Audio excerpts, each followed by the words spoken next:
নমস্কার বন্ধুরা, আজ আমি আপনাদের সাথে শীতের সবজি দিয়ে দারুণ টেস্টি মুখরোচক একটি রেসিপি শেয়ার করব, যেটা দিয়ে গরম গরম এক থালা ভাত খেয়ে নেওয়া যাবে আর কোনো কিছুরই প্রয়োজন হবে না। রান্নাটা খুবই সহজ, খুব চটজলদি হয়ে যায়, খেতেও ভীষণ ভালো হয়। চলুন তাহলে দেখে নেওয়া যাক। তো রান্নাটা করার জন্য শীতের কিছু রং বেরঙের সবজি নিয়েছি শিম, নতুন আলু, কাঁচা পাকা টমেটো। প্রথমে আমি শিমটাকে দুধারের আঁশ ফেলে দিয়ে তার মাঝখান থেকে লম্বা করে কেটে নিলাম। সমস্ত শিমগুলো কেটে নেওয়ার পর এবার আমি আলুটাকেও কেটে নেব। যেহেতু নতুন আলু তাই খোসাটাও কিন্তু খুব তাড়াতাড়ি উঠে যায়। তো আলুটার আমি খোসাটা ফেলে দিয়ে তারপর মাঝখান থেকে দুটুকরো করে নিয়ে লম্বা লম্বা করে কেটে নিচ্ছি। তো আলুটাও দেখুন কেটে নিলাম। এবার আমি কাঁচা পাকা টমেটোগুলো কেটে নেব।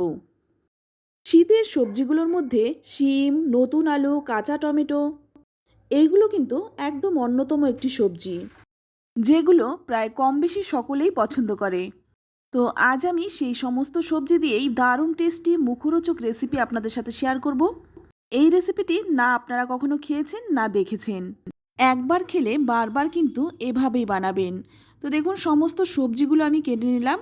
এবার অপর দিকে কড়াই গরম করে নিয়ে এর মধ্যে দিয়ে দিচ্ছি 1 চামচ গোটা ধনে, দিয়ে দিচ্ছি 1 চামচ গোটা জিরে, আর দিলাম 1 চামচ কালো জিরে।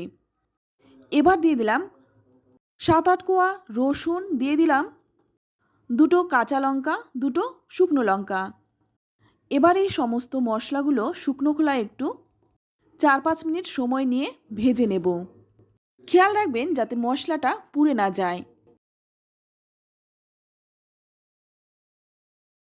তো মশলাটা খুব ভালো করে ভেজে নিয়ে তারপর আমি কিন্তু সরাসরি শিলপাটার মধ্যেই নামিয়ে নিচ্ছি। আমি মশলাটা শিলেই বেটে নেব, তবে আপনারা চাইলে কিন্তু মশলাটা মিক্সিতেও বেটে নিতে পারেন। এবার সামান্য একটু লবণ আর জল দিয়ে মশলাটাকে একদম মিহি করে বেটে নেব। তো বন্ধুরা, আমি জানি না আপনারা এই রান্নাটা কখনো করে খেয়েছেন কিনা, তবে যদি আপনারা না রান্না করে থাকেন আমি রিকোয়েস্ট করব শীতের এই সবজি দিয়ে অন্তত একবার হলেও এই রান্নাটা করার জন্য। কারণ এই রান্নাটা যেমন টেস্টি তেমনি মুখরোচক। মুখে রুচি না থাকলেও এই রান্নাটা করে খেতে পারেন, মুখের স্বাদ ফিরে আসবে। তো দেখুন মশলাটা একদম মিহি করে বেটে নিলাম। এবার এটা পাশে রেখে দিয়ে ওই গরম কড়াইয়ের মধ্যে দিয়ে দিলাম 2 চামচ সর্ষের তেল। আর রান্নাটা কিন্তু সর্ষের তেলে করার চেষ্টা করবেন, কারণ সর্ষের তেলে রান্নাটা করলে খেতে বেশি ভালো হয়। তেলটা গরম হয়ে গেলেই এখানে দিয়ে দিলাম দুটো কুচনো পেঁয়াজ। পেঁয়াজটাকে 3-4 মিনিট সময় নিয়ে হালকা বাদামি করে ভাজবো। তো দেখুন 3-4 মিনিট সময় নিয়ে পেঁয়াজটাকে বাদামি করে ভেজে নিলাম। এবার আমি এখানে দিয়ে দিচ্ছি কেটে রাখা আলু, আর দিয়ে দিলাম কেটে রাখা শিম। এর মধ্যে দিয়ে দিলাম স্বাদমতো লবণ, আর দিয়ে দিচ্ছি সামান্য একটু হলুদ গুঁড়ো। লবণ আর হলুদ গুঁড়োটা দিয়ে 4-5 মিনিট সময় নিয়ে খুব ভালো করে ভেজে নেব। যখন এই সবজিগুলোর গায়ে হালকা লালচে রং ধরে যাবে তখন আমি এর মধ্যে দিয়ে দেব কেটে রাখা কাঁচা পাকা টমেটো। এবার এই কাঁচা পাকা টমেটোগুলো দিয়ে খুব ভালো করে নেড়েচেড়ে মেশাবো। শীতে কিন্তু নানান রকম সবজি পাওয়া যায়, আর শীতের সবজি খেতেও ভালো লাগে। আর যদি হয় এই রকম রান্না তাহলে তো কোনো কথাই হবে না, সকলেই কিন্তু এক মুঠো ভাত চেয়েই খাবে। তো টমেটোটা দিয়ে ভালো করে নেড়েচেড়ে মিশিয়ে নিয়ে তারপর দেখুন এখানে দিয়ে দিলাম বেটে রাখা সেই মশলাটা।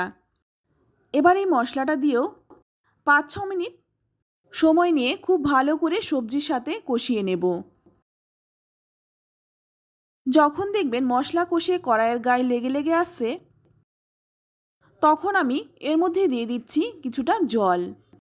জলটা কিন্তু খুব বেশি দেব না, জলটা এমন পরিমাণে দিতে হবে যাতে সবজিটা সেদ্ধ হয়ে ঝোলটা গামাখা হয়ে যায়, তেমন পরিমাণেই জলটা দিতে হবে। তো এবার ভালো করে নেড়েচেড়ে মিশিয়ে নিচ্ছি, যাতে করে মশলাটা খুব ভালোভাবে ঝোলের সাথে মিশে যায়।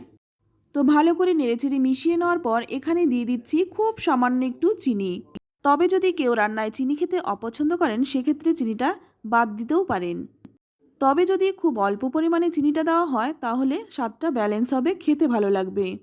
তো ভালো করে নেড়েচেড়ে মিশিয়ে নেওয়ার পর এবার একটা ঢাকা দিয়ে ঢেকে রাখবো 10 মিনিট। 10 মিনিট পর দেখুন ঢাকনাটা খুলে নিয়েছি আর ঝোলটা একদম শুকনো হয়ে গেছে। এবার আমি দিয়ে দিচ্ছি কয়েকটা চেরা কাঁচা লঙ্কা আর দিয়ে দিচ্ছি কিছুটা ধনেপাতা। এবার কাঁচা লঙ্কা আর ধনেপাতাটা দিয়ে খুব ভালো করে নেড়েচেড়ে মিশিয়ে নিচ্ছি, যাতে প্রত্যেকটা সবজির মধ্যে কাঁচা লঙ্কা আর ধনেপাতার ফ্লেভারটা ঢুকে যায়। তো দেখতে পাচ্ছেন আলুটা কিন্তু সেদ্ধ হয়ে গেছে, তার মানে সমস্ত সবজি কিন্তু খুব ভালোভাবে সেদ্ধ হয়ে গেছে। যেহেতু আলুটা একটু সব সবজির থেকে একটু সেদ্ধ হতে সময় লাগে, তো এবার ভালো করে নেড়েচেড়ে মিশিয়ে নিয়ে তারপর নামিয়ে নিচ্ছি। হয়তো আপনারাও বুঝতে পারছেন এটা কতটা টেস্টি হতে পারে, ঝাল ঝাল মুখরোচক। এই রেসিপিটি গরম ভাতের সাথে যে কি অমৃত লাগে, আপনারা একবার বানিয়ে না খেলে বুঝতে পারবেন না। তাই আপনাদের কাছে রিকোয়েস্ট রইল, ভিডিওটি সম্পূর্ণ দেখে অন্তত একবার হলেও এই রান্নাটা করুন। আশা করছি আপনাদেরও ভীষণ ভালো লাগবে। তো ভালো লাগলে লাইক, কমেন্ট, শেয়ার করবেন। আর আপনি যদি আমার চ্যানেলে নতুন হয়ে থাকেন, চ্যানেলটা সাবস্ক্রাইব করে নেওয়ার অনুরোধ রইল। তো আজ এই পর্যন্তই, আবারও নিয়ে আসবো অন্য কোনো নতুন রেসিপি। ততক্ষণ সকলে ভালো থাকবেন, সুস্থ থাকবেন আর সকলকে ধন্যবাদ।